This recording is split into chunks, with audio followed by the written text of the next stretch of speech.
Hello and welcome to the Adulting Well podcast. I am your co-host Joshua, and I am joined as always by Kevin. Kevin, how are you today?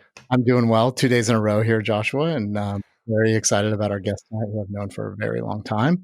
Terrie Samundra is a writer and director, and currently has a film out on Netflix, which is a Netflix original. Go Terrie, called KAALI KHUHI.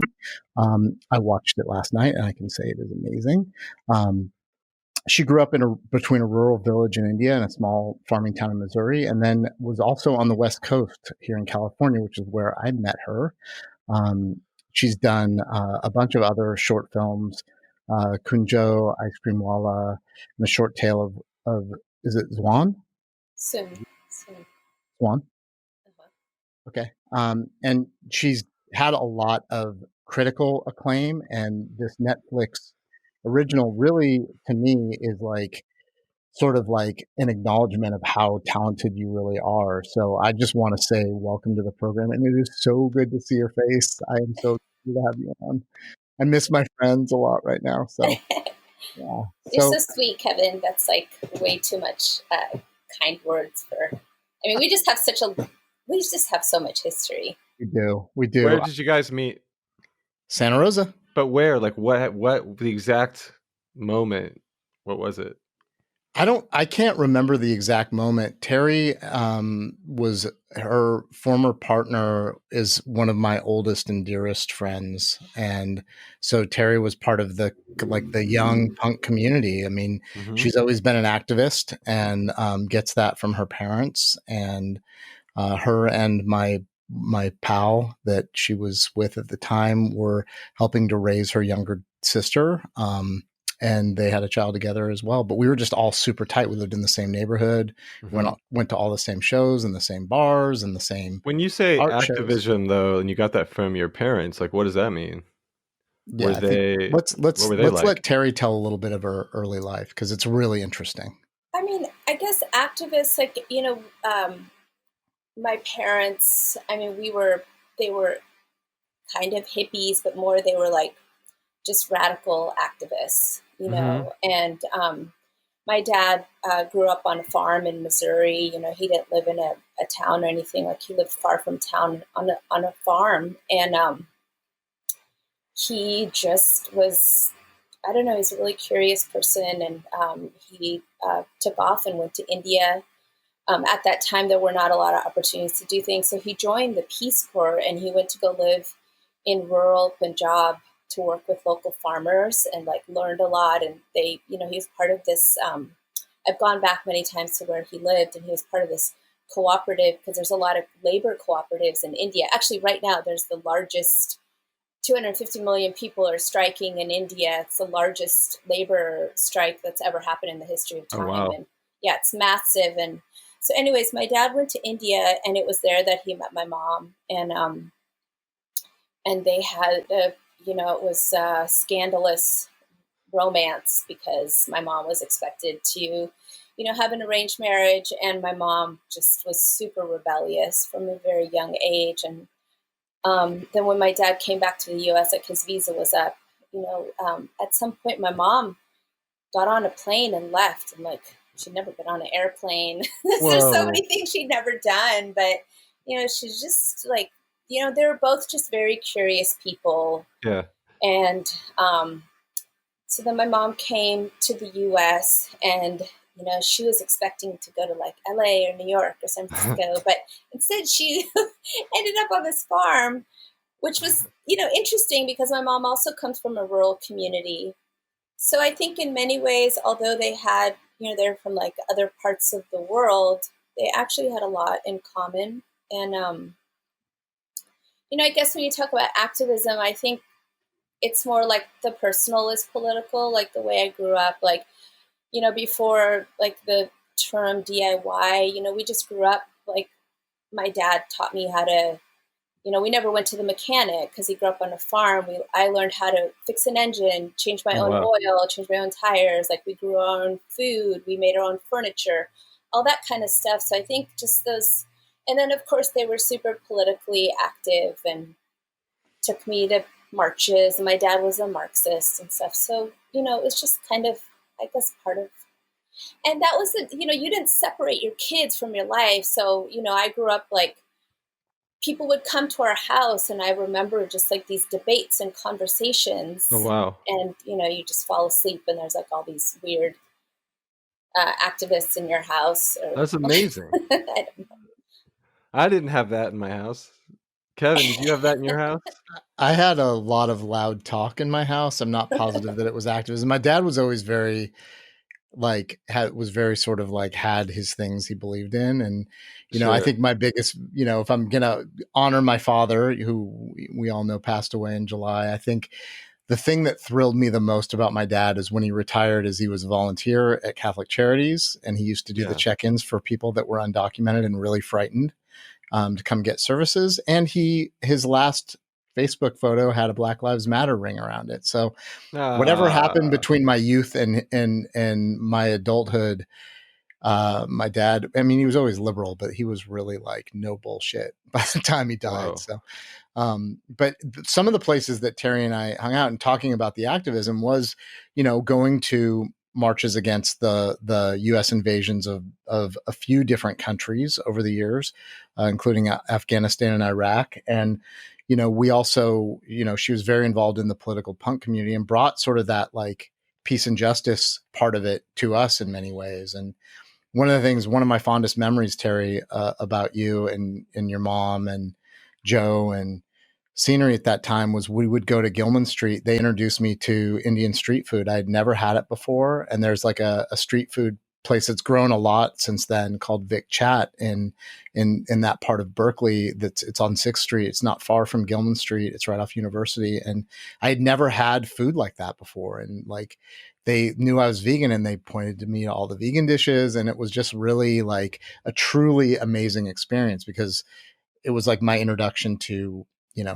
that specific type of Indian food, which was really unique in the United States at that time. So, that's so interesting. I had it's so interesting how we affect other people's lives and don't even know it. Cause I honestly, at that time, I just felt like a wallflower, like I was so much more of an observer and kind of doing my own thing in a corner. Like I was doing a lot of writing and stuff, but I kept that stuff to myself. So I never really, I guess it's just interesting to hear your perspective in that. I mean, I remember going to see your band, and I was obviously into Nuisance, and I was into East Bay Punk and stuff like that. So that was before I knew you guys, like as friends.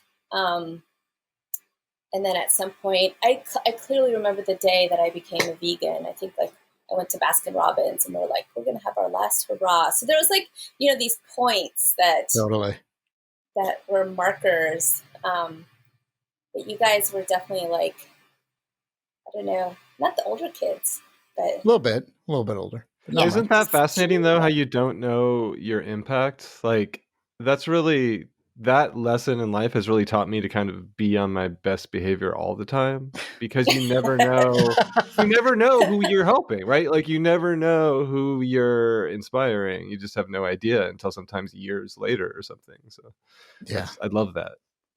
Well, and I also think that at that time, between you and Leela and Davina, and there were a few other women that were around that were informing my decisions around how I treated women as well, because, we don't get the opportunity growing up as men in the US, especially to really be informed around that, unless there's like something piques your interest and you understand that you need to change those behaviors, or you have really powerful like women around you, or, a strong influence growing up. And I think, coming from like a really middle-class family with a kind of a strong Catholic, leaning, I didn't necessarily really get that at home. My mom's awesome and amazing and a total badass in her own right. But, having all of you around us at that point, especially because a few of you got pregnant really young as well, it really was like, oh my gosh, this is amazing. Like we really got a lesson in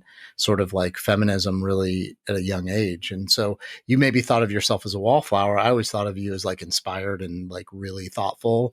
So, and I think when we look at the films that you've made, especially the most recent one, which I want to get into a little bit later. I mean, maybe talk a little bit about how that DIY ethic and the punk community influenced how you make film, because it's a bit different than sort of your traditional, you got all the benefits of, you know, growing up in Hollywood and, you know, I mean, you're truly like a DIY filmmaker in many ways. Yeah, I mean, it took me a while to, you know, find my way to filmmaking. You know, it's actually, you know, I just want to go back one step. It's interesting what you were saying about your father, because even though I grew up in this progressive household, we were still dealing with a lot of gender things, you know, and then when my parents split up, there was like, my mom was a single mom.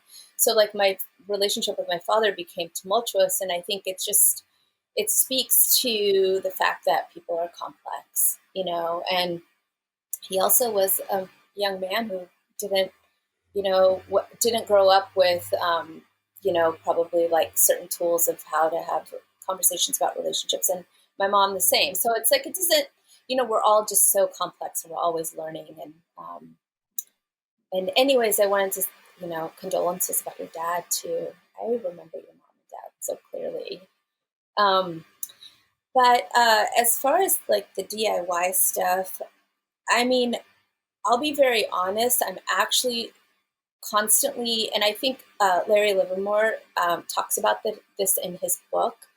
I'm actually finding myself as a grown-up constantly battling what my comfort is, which is DIY, being poor, knowing how to like live very scrappy. And I'm learning and trying my best to undo some of the things that I've learned so that you know, I can be in a position where I can then like hire others and I can build things for others, because that kind of income equality and equity is so important to actually creating real systemic change. Because, you know, even like I've witnessed like my mom, who is like a published and celebrated author, but because she didn't have the tools about how to do contracts and how to do business and how to deal with money. I grew up with no money skills. Like I have no clue about money and finances. I mean, if I could, I'd go back and take a couple of business classes while I was doing film school, you know, but like forever, I was taught that like all that stuff was bad. So I have to like shift all that stuff. So in a way, like the DIY stuff is awesome. And I'm so grateful for that. Like I know how to pick up a camera and just like throw stuff in the storage and be like, we're all going on a trip and making a movie as a family. But then also, you know, it's not a hobby, it's a career. Right. So I'm, you know, now really trying to, I am working on shifting that to make it sustainable. Did not answer your question? I mean, no, it did actually. I think like the idea of evolution is the most punk ideal of all. You know what I mean? Like, I really believe that if you're not constantly evolving and sort of adjusting to your circumstances and seeing how your experience can benefit the people around you, especially when you start to have a little bit of means to help people, right? I mean, that's like the deal. If you're not helping your community with the gifts that you've been given and the things you've learned, then what's the point? So, yeah, you know, it's interesting too, because in Larry's book, he also talks about people being retro and going, well, I have to use duct tape and cassette tapes and all this shit to make my art because that's what they did in like the late 80s. And he's going, that's because that was the like latest tech in the late 80s. You know, it wasn't about being scrappy for scrappy's sake so much as making good use of what you have, right? And if you have more opportunities, then you can make good use of those as well. Yeah, I think that leads me to maybe an obvious question. So talk a little bit about your evolution from like independent by yourself filmmaker, maybe you and Walter making films, the two of you, to kind of how this evolved. Cause it's really interesting now.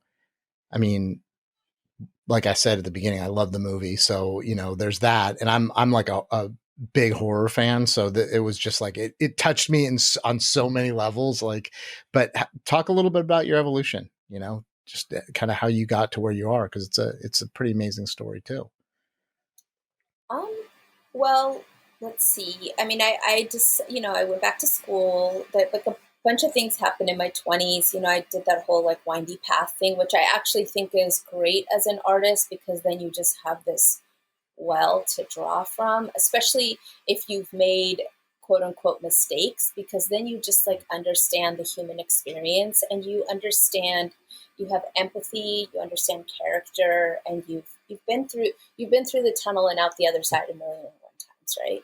So, you know, I did a number of things, and then at some point I went back and went to school, and I always knew that I was going to do that. And then I decided to go to grad school, and the reason I went to grad school is because I knew that I needed time to make my work, because at that point, you know, I was a working mom, and I knew that school would allow me that time and that space, and also just to be in a community of people that were also working.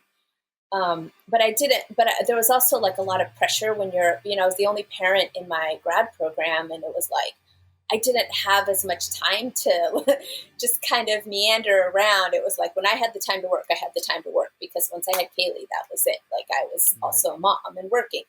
So, so I went to grad school, and that's when I just got to explore and play, and I made a number of shorts, and I got to work on a number of shorts. But before that, I just really wanted to work on film. So I was just doing whatever. It was like, oh, you want me to come and like, I will schlep coffee. I'll be a PA. Like, I just want the opportunity to work on these things. And, you know, I did a lot of that. And then I worked on a project. That's how I met Walter. He was the DP on it. That was really fun. That was like a 35 millimeter feature made in San Francisco. And so we met working on that. And then, but then when I was in grad school, and then my thesis was actually going to be something different, because we were not encouraged to really go, you know, like in a lot of grad programs, I don't want you to travel and go other places. But I just really wanted to go to, I wanted to go back to my village and make another film there. And I had been going back and forth. And at that time, Walter was in Panama working on a project. There's an indigenous film collective, and he went and worked with them. And that film went to Sundance that year in the Native program, and then we went to India, and we made my short film KUNJO. And the way that we made it was, I mean, it was literally a family affair. So Walter shot it. We worked on it together, and then one of our friends came, scenery came, KAALI came. And it was shot in my ancestral house. My aunt was in it, like my whole family clan in the village. That's so cool. I asked permission of the basically the mayor of the village, or whatever you want to call it. And then we worked with a group of refugee migrants from Rajasthan. And there were two girls that I had photographed a couple years previous and had met them. And they were just these really cool kids. And but the project was larger than just the film. Like, we held workshops, and we did all this really fun stuff, and we cast out of that. And I really asked the kids, like, they needed to bring themselves to the table. Mm-hmm. So it's all first-time actors. And then they wrote stories within stories. So like in the short, you see a performance, but the performance is actually longer. Like, all the kids made plays for the performance, and they performed it for the village. So it was really like an experience bigger than the film. So just for like a short film, you know, we were there for many months.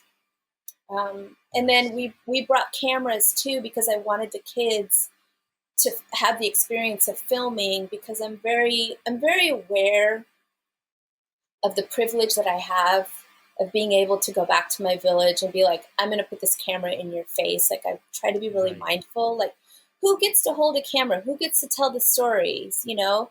And a lot of those kids, they're never going to have that opportunity. That is the reality. There was even, you know, really interesting things going on with the casting, like a lot of cast issues, a lot of colorism that we had to filter through. Like, one of the actors, she she was not volunteering to participate, and I really wanted her to, but at some point I was like, she doesn't want to participate. And then I remember it was like a week later, she came really early in the morning and knocked on the door and said she had to talk to me. And she was like in tears. And she said, I really want to be in the film. And she said, you know, I've never been given opportunities because of colorism, which is very dark, super gorgeous and beautiful, but that's the reality. And so like, that was just like, she had to like step into that and ask, and I had to recognize that. And there, anyways, there were all these dynamics behind the scenes, like all these cast dynamics behind the scenes. So anyways, that was that short. And then that's amazing though. Can we pause on that for a second? I mean, like giving these people opportunities even to like hold the camera, to make their own little stories, like all these workshops, all these things. It is so much more than a movie. And I think that's kind of, I don't know what I'm trying to say. That's very special to me. You don't hear that very often from filmmakers. Yeah. Yeah, And totally. And it was special for me too. Like I had gratitude towards them because I didn't want to just go in and be like, oh, I'm doing this cool thing and then peace out, you know? Yeah, I'm amazed. I had no idea there was such a big story. I mean, I knew that everybody went over there because I remember sort of following it loosely and like, oh my gosh, the whole family's in India. That's amazing. But like hearing the rest of it, especially the first time actor stuff. And we interviewed Crystal Moselle earlier, and she did the same thing for the Skate Kitchen and now Betty. And it's like, you don't know how talented and heartfelt people are until you really give them a shot, you know? And I think the fact that you're giving individuals who have never necessarily acted professionally before an opportunity to sort of express themselves in a way that they probably have never done before, like this young woman, is like, that's like, for me, that's kind of the beating heart of art there. You know, so to kind of cap on what, put a little cap on what Joshua was saying, like it's touching and like a truly like it like kind of gets in there, you know, like, okay, that's art. Like that for real is like, that is art, you know, and because it's all about community. And that's why dictators go after artists first, you know, Mm-hmm. because it cuts the head off of the proverbial culture, you know. And so here we are. And Yeah. oh my God, what a great story. I mean, Crystal, you know, she has a curiosity about people. And she follows her intuition. I mean, I'm a huge fan, and I think it takes something really. It takes like a very special, like she's a very special director, and that is like her superpower is just like being curious and like moving into that where I feel like other people are so rigid in the way that. I mean, she just makes her films in such a unique way, and her series. Yeah, agreed. Can't give her enough praise, you know. So, in full disclosure, my sister-in-law. So I gotta be. Yeah, but she's awesome too. Oh, she You're is. a shill, Kevin. You're a shill. I am. Well, her art speaks for itself. It's getting a lot of accolades right now, much like Terrie. Terrie's getting a lot of interviews right now, which is yeah. And when you totally use unknowns, I feel like that makes me think about the intern system and how like fucked that is, right? Like where the people that kind of get the opportunities are the ones that can afford not to get paid. And when you're hiring people like that are maybe first time actors, it reminds me of that kind of not only the opportunities they get, but even seeing filmmaking, like being exposed to possibilities that makes it like, oh, now I want to grow up and do that because I know people do that, right? Like you can grow up, like growing up in the burbs, for instance. I didn't see a lot, like none of my friends went to Europe. You know what I mean? So I didn't think until I met punk rockers, like, oh yeah, you can just go to Europe. I'm like, no, you can't just go to Europe. And I know that sounds naive, but it's just like a white suburban example of being exposed to things. Yeah, totally. I mean, just like, yeah, knowing that you're that there's more options. I think just understanding that you can make a lot of different decisions. Your decisions aren't only two things. Totally. So, after that project, what was your next kind of step? So after that project, Yamuna was born. So then I was like, it's time to have another baby. And just because I like to mix things up and make things chaotic. But I'm, she's an incredible person. So after that, when Yamuna was born, we actually wrote our first feature because, she's a baby at home, she's nursing, I wasn't doing very much. So we wrote it, and we had already been working and writing other things, but we wrote the feature that I was really excited about. We moved to LA, and when I moved to LA, I started working at a film festival and programming at film festivals, and Walter was working, and he started programming, and that was like, a really nice way to know people and know community. And what does programming mean? Oh, like selecting films for film festivals. Oh, right. Okay. Yeah. Yeah, and I had been doing that a little bit up in the Bay Area also. Like I did it for Mill Valley and different places. So then, and the film had done better than I expected. I had never really done a ton of film festivals before. I did with a couple of shorts and had like really good success with those too. But the film, won some awards and kind of just, and it was something that was new for me. But Walter's father passed away, and we were like, let's just make this big change and move to LA with 2 kids, Kaylee and a baby. I mean, we literally just like rolled into Silver Lake with 2 kids. And I didn't know, like, do people go to LA with kids? But actually the neighborhood that we moved in was really interesting. We moved right next to this great park, and we met so many people at the park. Like there were so many working parents who were we've met some of our best friends who are traveling musicians and writers and filmmakers, and they're all parents. Like we ended up going to the preschool. It's like this co-op preschool at the park. And everybody there is like a parent that's just been doing art for a really long time. How cool. So, yeah. And I mean, it seems counterintuitive because you're like, oh, Silver Lake, like you don't move there with kids. But it ended up working out.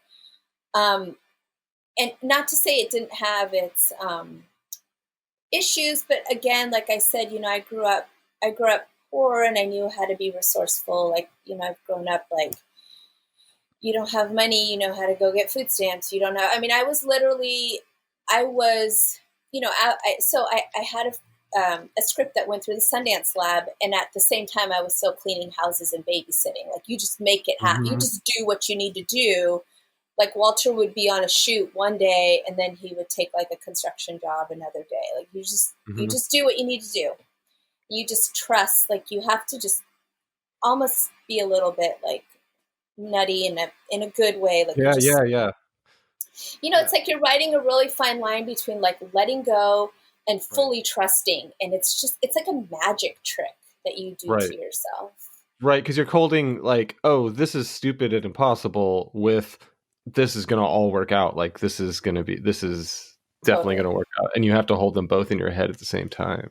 Exactly. And all the rejections that come, and you have to be like, because it wasn't meant to be, a new door will open. Like you just have to constantly, it is really. It almost feels like it's more about like survival. Like, can you endure long enough to be successful? Yeah. And it's not like you're doing things like, I mean, I love what you said, Kevin, about like dictators go after artists first, but you also realize that you're very privileged and lucky to have decided that you're going to make art your life, and you're going to go towards this path. So you're juggling a bunch of different things. But I do think having kids and being a family really grounded me too in the work. So I couldn't just like, kind of lose it. Like I had to keep my shit together. Yeah. Well, and I mean, perseverance clearly paid off as well, because, as your career has grown, so has your, the ability to work in a little bit bigger kind of, for bigger production companies. And so, it's landed you sort of where you are now. And I really I want to spend some time on the film that is out now. It was released very recently over the last few months on Netflix. And what's it called, Kevin? Don't do this to me. Terrie, can you take that? Sure. Yeah. It's KAALI KHUHI. Yeah.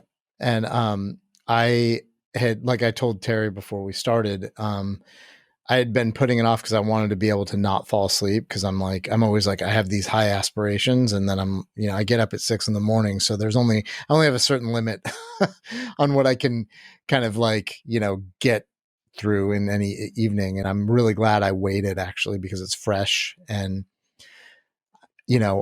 I'm not a film critic. I am a film lover. And I love horror films. I've loved them since I was a child. So that film touched that part of me. But there's also an incredibly and truly ingrained social message in the film. Mm. And I think especially given what's going on right now in India, it even resonates more.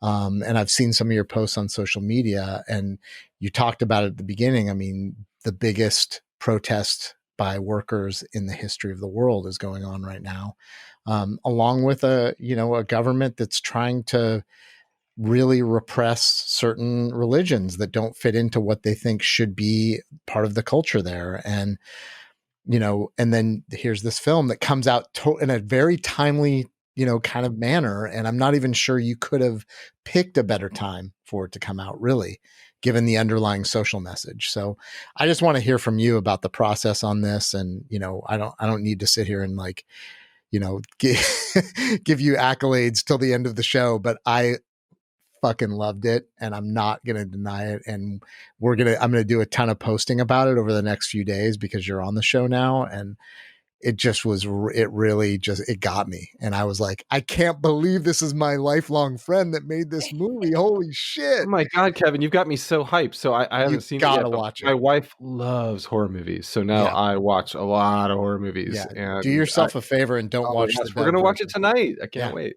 Yeah. Hey, thanks, so, Kevin. So how did this come so about? Tell us how this came about. I mean, it's just a great story too. How it came about, I mean, I had been, Walter and I were both collaborative partners, co-writers, and we do write on our own with other people, but we'd been writing for a while, and I'd had some projects that were out, and I knew that those projects would be difficult to finance, because they were like, and I don't think about money when I'm writing, but it was like, oh, you want to make a film in London in 1976? Like, good luck. It's going to be $20 million. And you want every awesome punk rock song. Like, it's not going to happen. Right. And I just knew I needed to tone it down. And then I had, I knew that I was going to go back to India at some point, especially in my village, and make a feature. I mean, I have tons of stories that are set there. And we'd already been writing a number of things. But I grew up with my mom and my aunts and, the elders in my family. Just, I grew up with these ghost stories and these superstitions. And then, the way that Punjab is shown is always really colorful and lively. And there's this kind of Bollywood, broad brush of people are treated like they're caricatures. And I just was not interested in that. And so I think I took my interest in fairy tales and the kind of horror that I like, which is, I love Guillermo del Toro's work, and I love Let the Right One In, and just a lot of things that I try to watch a lot of. I mean, you have to seek them out, but stuff from Central America and Asia and Korea and stuff, and then I knew that I wanted to tell a ghost story in my village. And then, of course, I'm addressing women, and girls are pretty much always just naturally front and center in my work. It's rooted in that. And then I wanted to address patriarchy and gender violence from a very personal lens, within my own family. All the women in my family, all the things that have happened throughout the years, generational things with my ancestors and grandmothers and mussies and aunts and mother and stuff. So I think it all just came together. Now, we actually were not going to make the film. It was never intended to be made with Netflix. I mean, that was just a beautiful thing that evolved.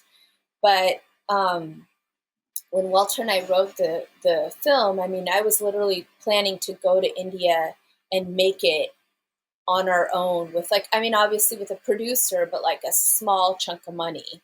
and see what we could do on our own with a very small group. And then I went and had a cup of coffee with a friend at Netflix, and she was like, what are you working on? And she's like, oh, can I read that? And then she kind of took it under her wing, but Netflix was shifting, and then the project went through the Sundance Women's financing lab, and then we got this awesome on-the-ground producer in India, a woman, Anku Pandey, who became our producer, and she took it to Netflix in India, and then this awesome executive who's there, she's the head of development, who's also a woman, loved it. So it just kind of evolved from there. And then they asked me to do a test for it because it was my first feature and they just wanted to kind of have a sense. And I had already had like a pitch deck and lookbook and all that stuff. I mean, the thing is, like, all along the way, it was like people, if somebody said no, I didn't care. Like, that train was moving. I was going to go make it anyways. Mm-hmm. So whoever wanted to come on board, great. If not, see you later. Like, we're still going to have a relationship. Maybe we'll work together on the next project. It's just not a good fit. When you do a test, is that like full on fly to India and do a small scene, or what is a test? Yeah. Yeah. So my producers and production company, like, they basically said, yes, let's do a test, because even if Netflix, for whatever reason, doesn't greenlight it, we'll have that test. It's just a small investment, and we'll take that test and we'll go to other places. And we had also never met in person, me and the producers. So it was an opportunity for us to meet. And then also we cast out of that. Like, our lead young girl, Riva Aurora, she was the actress for the test. So we just, formed this wonderful relationship, and I knew right away that she was going to, we would get our feature greenlit. That she. Did you get to call her and say, "Hey, by the way, you're going to be in the real movie"? And like, the producers. And then when I went back to India, she's so awesome, and she's great in the film. She cut her hair for me. She had this long hair, and I was like, I really want to cut her hair. Which gets a mention in the film. I mean, it's kind of cool because you actually wrap that into the script, because the auntie mentions it, and when they get to the village. I don't want to break I certainly don't want to do any spoilers. Like, what are you doing, man? Don't go spoil the movie. Watch this movie. If you like horror films and you care about anything socially minded, you got to see it. I mean, it's a no brainer. It's sold. Yeah. Well, I love that you say that, you're a horror fan and you like it, because there has been some stuff where I think people have these very fossilized notions of what horror is, and in certain ways, like, we really intentionally subverted the genre. Like, it's a ghost story. It's surreal. It's a little bit slower. It's like an art house film. Mm-hmm. And I'm not working with the same tropes that are like, it's not Saw, Yeah. So. Well, I'm not like when I say horror, I mean more of like the old school horror films that did move slower, and that where the surprises were actually like, it was like you catch your breath a little bit, not like feeling like I have to turn my head away from the screen because someone's being tortured in an unbelievably horrid fashion. I don't really consider that horror. I consider that more of like like a circus sideshow in some ways. Like, I'm, like really true, like, like holy shit, like shit you're going to have like bad dreams about. I don't have bad dreams about fake blood, generally speaking. I have bad dreams about ghosts and like spirits, visiting me, and shit I've done in the past coming back to haunt me. So it fits my personal preference in the horror genre, which is more like folksy, like stuff you're going to hear about. If you talk to any culture around the world, every single culture has amazing ghost stories, right? This particular ghost story, though, is like, it makes you kind of go, oh shit, there's still like this incredibly like dominant, like sexist, gender role based like societies going on, including our own, but like that are so out in the open. And then you add in like the spirits of the past coming in to haunt people, and it's like, holy, this could actually happen, And that's why it seems more real. Totally. So after the film launched, I started getting messages from people, just like messages from people I didn't know. And there was a woman who's a writer, and she said that when she was a little girl, when she was 6, her dadi, her grandmother, became blind.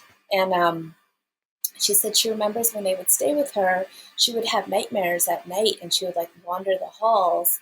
And then she passed away, and when she got older, she asked her mom, she was like, what was happening with her? And her mom said that she felt like she was being haunted by girls and things she had done in the past. And she sent me some of her writing, and I have other stories like that of people who've messaged me. Yeah, it's crazy. Just watch it, Joshua. You and you got to give me credit too that I highly recommended it. So when your wife likes it, she's. Well, we also had the creator on our show tonight. Maybe that's also why we're watching it, Kevin. I want all the credit. But so you got to do this film. It worked out in a way that was like incredible. I mean, come on, like the stars aligned here. You ended up like talking to Netflix and then kind of like coming in to Netflix on the other side in India rather than just going through the people you knew here too. Like, but you had advocates already. And, you know, I mean, I just think it's such a compelling story in so many ways. And so I guess my question is like, when you wrap the film, it's now up, you've been doing a fair amount of media for it as well. How much harder is it though, without the film festivals to sort of get your name and your film out there? You know, it's interesting. I mean, we always intended to premiere at a film festival, so I was a little bit sad about that. But then another thing is like, you know, sometimes with film festivals, they can be very exclusive, like who goes to film festivals. And, you know, the thing with launching on a platform like Netflix, I mean, it just, so many people watched it. It was like number 3 for a week or something like that in India, and number in Pakistan. But also, you know, in like just honesty, I wasn't prepared for that. So if there was like, you know, you're met with 1 million people, and I also got DMs from people that were so weird, that were just like, you know, I'd like to share my opinion with you. And just like, you know, everybody's a film critic. Everybody's a film critic. And you know, things that were like, it didn't make any sense. How did you handle that? I really liked the issue, but it shouldn't have been a horror film. You know, you're like, I don't know. You know, there was like definitely a few days where I was like, wow, I don't know what this is. I've never experienced this before. Because, you know, when you're at a film festival and your film plays and you're in a community and there's a theater, there's like this beautiful buzz that happens. And you're also kind of protected just initially by even the program is selecting it and stuff. And you know, for me, it was like, no, Terrie, you got to roll with this. Like, this is what happens. You know, this is like moving into the professional space where you put your work out there and it doesn't belong to you. You make it and then you give it to the world, and they make what they will of it. And you're gonna have your fans and you're gonna have your haters. And actually, that's a really cool thing, you know. But it takes time to settle into that and understand that. Yeah, I mean, I guess the haters part of it, it's still eyes on your film, because they not only did they take the time to watch it, they took the time to DM you. That's Kevin's whole thing, is like he tries to instigate people on Facebook because it boosts our ad. Hey man, troll. My personal tagline: troll and trolls since forever, man. That's my life right there. I don't. Well, you know what else? So, if you look at some of like, you know, like these IMDb reviews, and you're like, oh, I see what's going on, because there's people that are like jihadi filmmakers, or they'll say like, you know, because we have Shabana Azmi, and Shabana Azmi, you know, for like pro Modi, you know, there's this whole, you know, India is so, in so many ways, like there's just a lot of kind of fascist conservative shit going on there, and it's really heartbreaking. But there is trolling because Shabana's in the film, and then you're like, oh, okay, your opinion doesn't matter, like you literally just like showed your colors. And so you're right, I guess like it just boosts, you're like, oh, but you watched the film. Yeah. You had to watch the film to know that thing that you mentioned. So you Exactly. still win with that because it's a view, right? I mean, I don't know.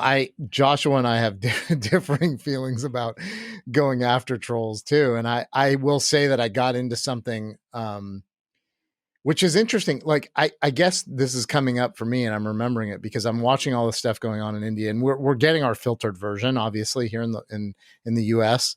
But the kind of the fascistic, regime that's taken over there, and they're really doing their best to kind of exclude Muslims from every part of the society.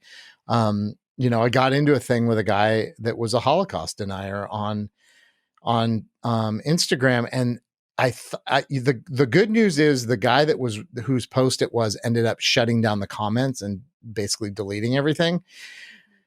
Because and right when he did it, I had this realization of like, I'm instigating a guy who could come want to kill me and my family, like for real, and that's like, the stuff shouldn't be taken lightly. And I know that I joke about it on here, but some trolls are like not just internet trolls. There's crazy shit that happens out there. And, but I will say, most of them are harmless.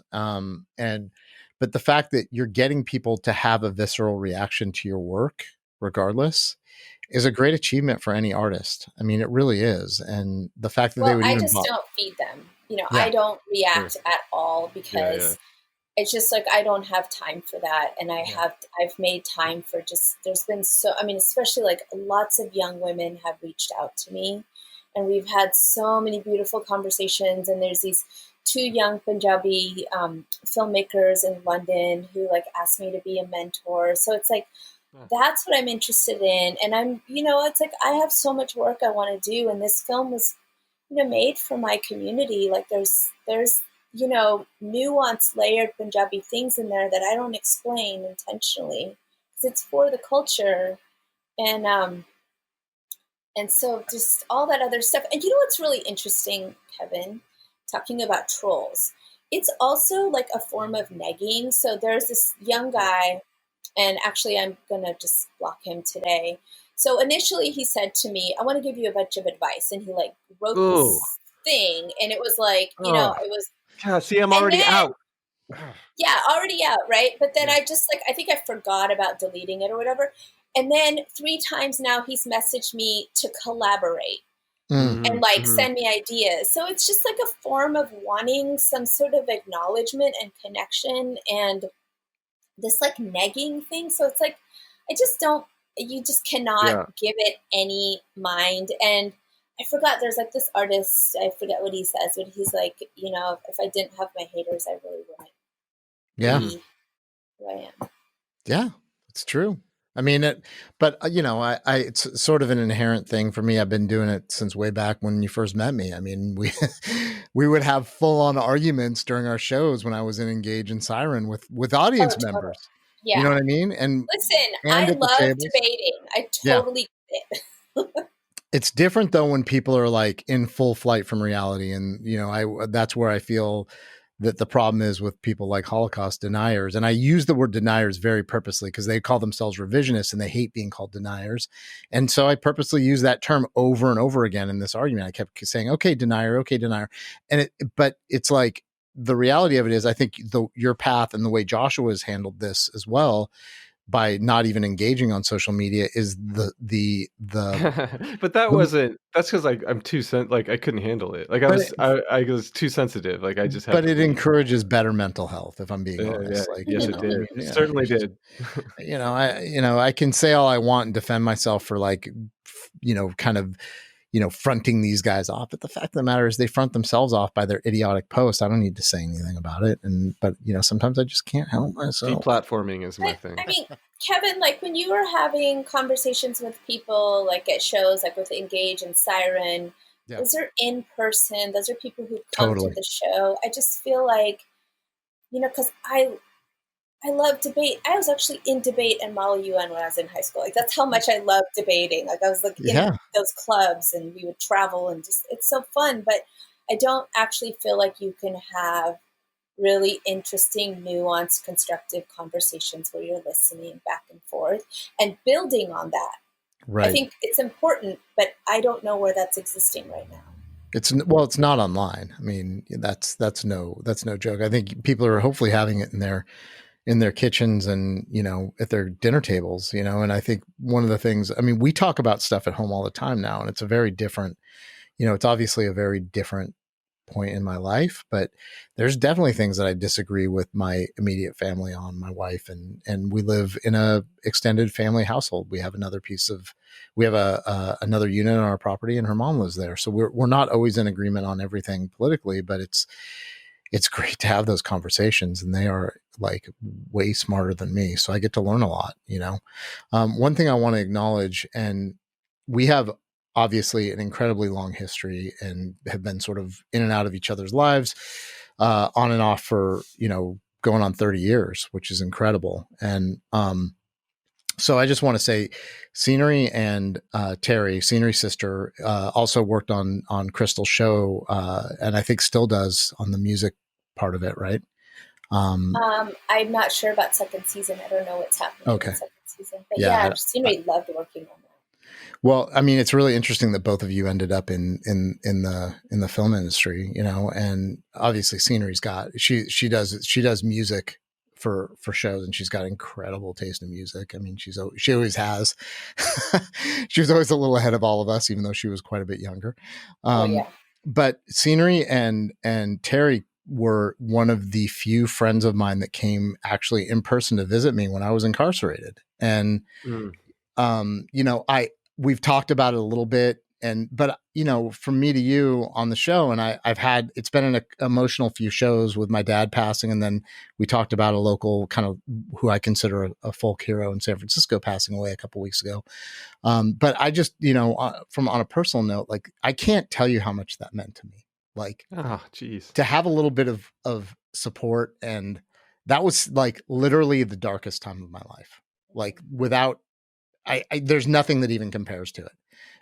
Being in a place where you cannot leave, and having essentially the state and the county decide what your fate is going to be, it's frightening in a way that I can't really describe to people that haven't been through that specific thing. But many people have been through similar circumstances. We put ourselves into prisons all the time, but like having the two of you come and be part of that sort of like moment in my life where I felt like I was really waking up to like the damage I had done to people, but still having, you two came, Joe came, Davina came, obviously my parents, but that was pretty much it, and I was really embarrassed to be there, but I just like the kindness that you've always shown to me and your community is truly heartwarming. And I think that your way of making films really shows what kind of like your mettle, like it shows what kind of person you truly are. You're bringing people in that are desperate for something and trying to find something in their lives that have meaning. And I think all of those things, like the story that you told about the short and having all these young people around, and now what you're talking about with these women in London that want to grow into filmmakers and are like doing it, is true. Like, that to me is art. That to me is punk rock. That to me is community. And I just like, with all that stuff and hearing a lot of this is the first time I've heard a lot of these stories, even though we've known each other a long time. I just want to commend you on that. I know it's hard to hear like accolades, especially, when we're doing this very publicly, but like, breathe that in a little bit, enjoy that. Cause it's really, truly, Terrie, like it's so heartwarming. And Josh and I always have these moments in the show where we're like, oh yes, and it's like we got that moment. And when you were describing working with these young people, it was like I felt like oh my God, I got that moment. And it helps me carry on my, like when I'm done here, my son wants me to dress up as Santa Claus. So I hate that we're coming up on time soon, because it's like another thing about the show, just to talk about the show for a second, is I hate doing it. Like I hate doing it, and I'm always like, fuck, it's time to do it. And then we have a show like this and hearing stories like that, and it's just, this is why it makes it totally worth Kevin, it. you wrote to me. I still have your letter. Oh, what? Yeah, I kept that. I mean, it was really a privilege for me and Scenery to come and visit you. I clearly, I have this I have a very visual memory. I totally remember your cute little matching outfit with your sweatsuit. I remember visiting you, and it was really a privilege. And Yeah. you know, I'm sorry that you felt embarrassed, because I never, you know, I just felt like, well, Kevin's having a little chapter in his life. He's going through a growth spurt. I was having a chapter. Like to see, you know, you and I don't know, you know, I just am so deeply connected to you. And I think that I really, you know, I think that all of us, our little group that we formed from a very young age, have always shown a lot of empathy and compassion. Like, I just even remember very specific things like eye contact and just being open to communicating, because you know, I mean, of course, like I've always been in these kind of like punk rock circles and skater circles and stuff, but there was something very special about what all of us were doing. And I think that empathy and compassion was always there. And, I mean, I learned a lot of that from you and from Davina. You guys really, you know, kind of set a core foundation around that. Yeah. Anyways, Well, I feel very lucky that Scenery and I got to see you. That was really special. It was special for me too. I wasn't embarrassed when you all came. I was just, you know, it was generally like, oh my God, especially when I first got there and I was so skinny and just such a mess. It was like, oh, but you came later when I was, yeah, you did show up a little bit after I got into program in jail too, which was super helpful for my mental state. So tell us what is next. I mean, you've got I know what's next. The sequel. In the sequel, you go back to the farm in Nebraska, and you hire local kids there, and it's like a white ghost story. Oh yeah. No, I do want to go. I want to go back to my family's farm in Missouri. I'm in touch with my dad's really sick right now, so I'm even more so in touch with my family there. Yeah. But what's next? You know, I don't know, because this whole, you know, COVID situation, it's just, you know, I don't know what's happening with productions, but we have been able to write. So we're writing a new project, and, you know, I have a great agent, and she's out with a couple of my projects, and there's a couple of things, but, you know, the thing is, like, nothing is anything until it's something. You've got your contract signed, you've got money. Hurry up and wait. Yeah. It's a lot of hurry up and wait, right? So, like, basically right now I'm in 5th grade. Yumna's in 5th grade. She's at home. So I'm just like, you know, those are my days. And then I'm trying to write every day. We're trying to finish, you know, we try to write a script a year. So at least, so we've got deadline for the end of the month. And then, I don't know, I'm just trying to keep my head together. That's what's happening. Yeah. How's your daughter hanging with the work, school from home stuff? She's doing okay. I mean, she's a really social kid, and she had a pretty busy life.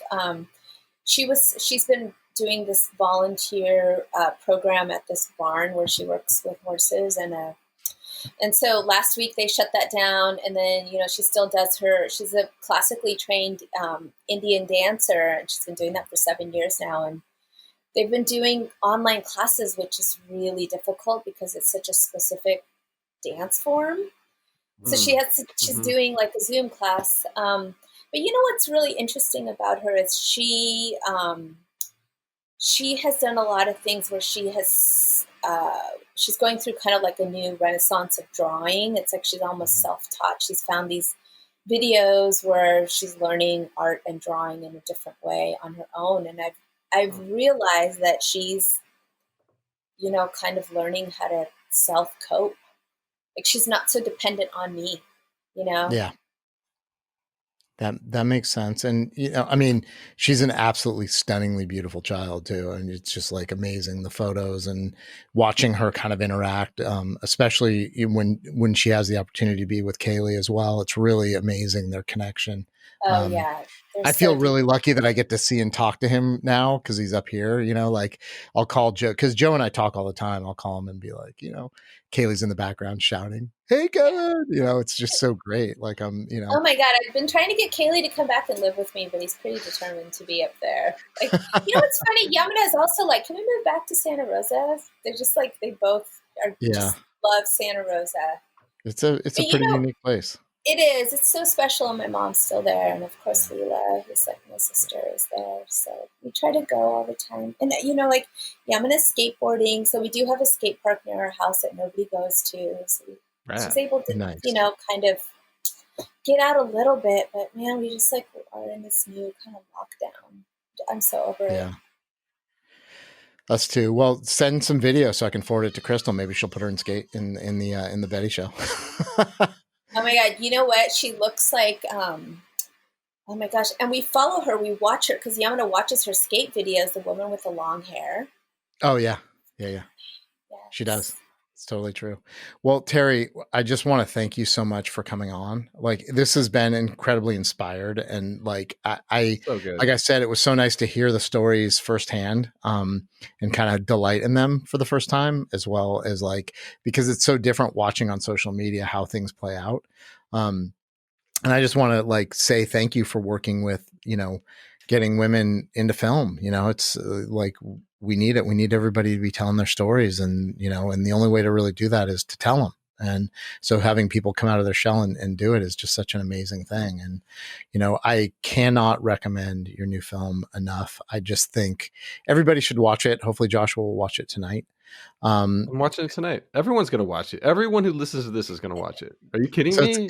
It's KAALI KHUHI on Netflix. And just so people know, we'll put the spelling up on all of our socials so that you can find it really easily.